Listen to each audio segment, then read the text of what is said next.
Here today in Vancouver, British Columbia with Antarctic Mike. It's so good to have you here, man. Thanks, Chris. Mike's been up here the last couple of days speaking in my business groups, and it has been an eye-opening conversation around how we need to let go of things in our life, but I'm not going to spoil Mike's thunder. I'd love him to tell us a little bit about himself and what your message was today. I reside in San Diego, and 20 years ago, I took my first of 2 trips to Antarctica. I was following a guy named Ernest Shackleton, who many of you have heard of, the famous explorer from the early 1900s. Shackleton brought his guys home after they had been stranded for 2 years at the bottom of the world. And the way they were able to get out of there, Shackleton helped these people focus on everything they could control and letting go of everything they couldn't. And that's a lesson for all of us. Letting go of anger and jealousy and bitterness and things in our marriages and our family lives and our business lives. There's a lot of rocks in the backpack we carry needlessly up the hills. And I had to become, well, I was so inspired by this guy, I followed him. So in 2006, I decided to run a marathon and then a year later an ultra marathon on an ice shelf located 600 miles from the South Pole. That's crazy, man. I'm clearly not the smartest guy that ever showed up in Vancouver, right? But what I learned in the process, and here's the funny part of the story, I don't live in a cold weather climate. I don't reside in Ely, Minnesota, or Regina, or Saskatoon. Okay, I live at the beach in San Diego. You're a lucky guy. And we wear our shorts to the beach in Christmas. So, and of course, my wife was not going to relocate to central Canada or Siberia for me to train.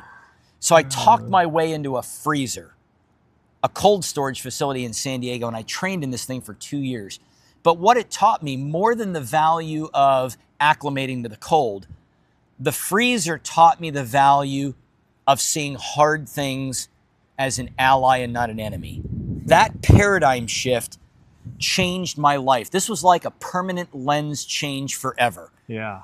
And I had to keep looking through this lens. And to this day, I see difficulty very differently than I ever did before.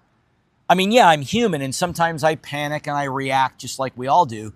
But when I come to my senses, I don't panic. And I make good decisions in bad moments. Just like Shackleton did 110 years ago when they were stranded. And this really came full circle in my life. I married a lady named Angela who had a very serious accident before I met her. This is back in the 90s. And what type of accident was this? She fell rock climbing. Oh, my goodness. 150 feet, which is what, about 40 meters? It's a long way to fall. A long way. And her bones were broken in over 160 places. And so she had medical problems for the entire time that I knew her. Oh, wow. And so what happened was all these medical problems came to a crescendo in the year 23. And she ended up dying 3 days after Christmas in the year 23. And so sad. I had to make a real pivot in my life. I had to decide, what am I going to do? Am I going to be better or am I going to be bitter? Well, I thought of Shackleton, my hero, and I thought, how did these guys get out of that crisis? Because this was a crisis somewhat similar to his in a different setting. And I said, you know what? I'm going to learn to let go. I'm going to learn to turn the page on chapter 1 and start writing chapter 2 of my life. And that's exactly what I decided to do. And that's why to this day, you know, I'm not an alcoholic. I'm not depressed. I don't live in therapy groups. I mean, I live a very normal, productive, healthy life. I got remarried, as a lot of people do that lose their spouse. And I was able to do all of these things and move forward with purpose and intention because I learned to let go. Yeah.